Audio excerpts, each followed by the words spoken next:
What's up, guys? Tom Seriously Fast Diecast, and I've got another diecast video for you.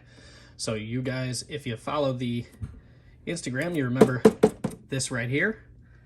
I said I've got a very special car coming to fill that. And here it is. I've actually got a couple 164s there as well. So we're gonna get those popped open. We'll get the big one put inside. All right, so I've been wanting a new 124 Jeff Gordon diecast, and that's exactly what this is. So this diecast is packed very, very well, as you can see here. Had the big foam piece from there at the edge. So let's get this thing out of here. Let's get it unboxed. I am going to give this guy a ton of credit because this thing's packed tight as hell. He's got bubble wrap around the actual diecast box with the foam edges of the bot all the way around. And here we are. So, 2000. Oh, I thought that was a gouge in the box. 2004 Indy Brickyard 400 winner. So I love these old school boxes, as I've said with the old throwback video. But these are the action racing collectibles. These were by far some of the best quality 124 diecasts that they've ever made with NASCAR. I mean, this thing is insane. I've got a couple that are the action, and they're just, the quality is fantastic. So let's dive in, shall we? While I'm opening it here, make sure you guys hit that bell icon. Make sure you hit the thumbs up. That really helps the new channel here.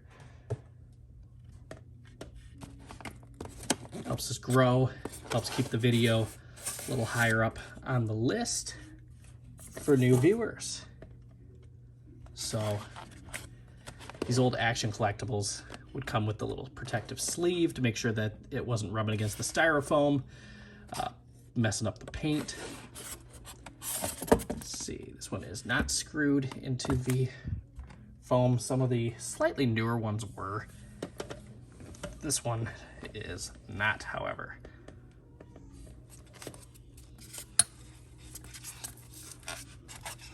So here we are. I saw this thing. I actually got this on eBay. I actually got all three of these diecasts on eBay. I was just searching Jeff Gordon diecast. And this one here was $15 less than I saw any of the others. In flawless condition too, apparently according to the description, which the box is fantastic. For being 2004, the box is in fantastic shape. The foam isn't all jacked up. It's insane. But yeah, so here we go. 2004 Indy 400 win. So this was back when there was damage on the car. They actually cut out damage. I bet you didn't know that. They actually used to do that with diecasts back in the day. Lots and lots of tire and dirt debris across the front of the race car. It's actually still got the writing, the scuffs and rubs on the tires. You can see a lot of the dirt and debris still. The one thing that these cars miss that the new cars have is the roof flaps. But honestly, I would much rather trade the roof flaps for an opening deck lid and a little better quality in terms of detail. These things are beautiful. It does not have the cloth. It's rubber. Again, just fine with me personally. There's a chip right there on the corner. Can't tell if it's an actual chip or an imperfection. Get a little closer to the camera here so you guys can see. Yeah. Back end of this car, very clean. Obviously not a lot of debris hit the back of these cars. But detailed inside the deck lid with the fuel cell and everything. There's no real chips all over this car like a lot of times I do get, especially with some of these older ones. That one chip that I did point out was it. Appears that it was it. But yeah, you still got RR for right rear. I think that's a 10. A couple other little scribbles. Right. But yeah, an absolutely beautiful race car. God, I miss that type of quality and detail. That's just it. I truly miss that. And as a fan, as a NASCAR fan, as a diecast fan, especially for what we're paying for these new diecasts, Lionel's got a price increase that they just announced for the 2023 diecasts. It's nuts. All right, so up underneath, again, just tons and tons of detail. Gobs of detail. Well, you can kind of see a little bit of an angle in the front tire. I don't think that's really a bend. I think it's just a production fault. These Action Collectibles were fantastic, though. Let's get this hood popped open. You can see the detail in the interior. Just don't want to chip it, have it fall. But yeah, even under the hood, a little more detail than what we're used to seeing in the current Lionel diecasts. Just a absolutely beautiful race car. I love this. I'm super happy with it.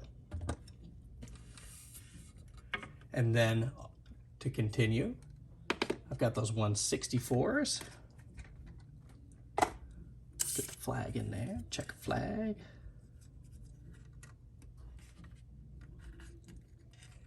There we go. Kind of set it off here. So I've got a 2015 Jeff Gordon Exalta, the black Exalta. I always thought these were just such good looking race cars. Final season for Jeff Gordon. Final full-time season, I should say. It was a shame to watch him leave. Can't tell if this one's ever been. You can kind of see it's been opened before, but I can't really tell if that's just crud. It wasn't just crud that got in there, because this is sealed pretty good.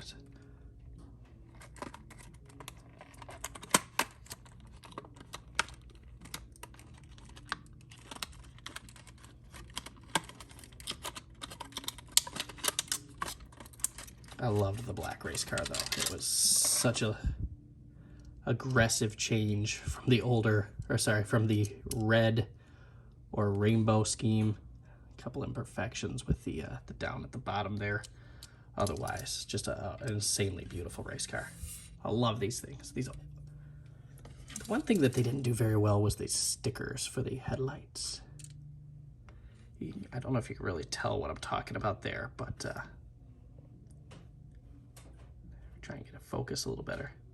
They just look bent. Otherwise, in terms of quality for the whole overall car here, absolute satisfaction. And then this one, this is oh, look at that. That's a beautiful car. I love the blue. Pepsi, obviously final year for Jeff Gordon.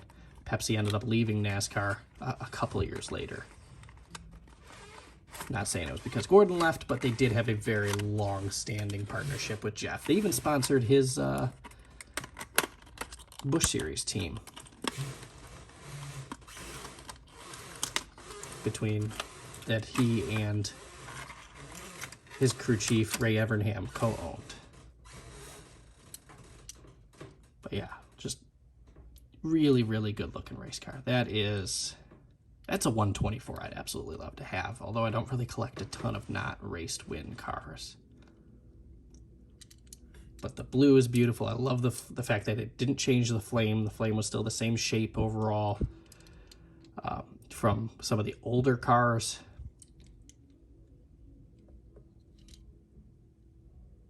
A couple little bubbles in the wrap, but otherwise just a few awesome ads from eBay. What do you guys think? I told you I wanted to add to the Jeff Gordon collection, the Jeff Gordon shelf here. I've actually got so much Gordon stuff. I think I'm going to buy another one of these shelves. And I'll probably have 3 or 4 or more shelves full of Jeff Gordon diecast. But thanks for watching, guys. Like I said, make sure you hit the bell icon and get notified. Subscribe, hit that thumbs up button. What do you think of the diecast? Let me know in the comment section down below. Have a good night, guys.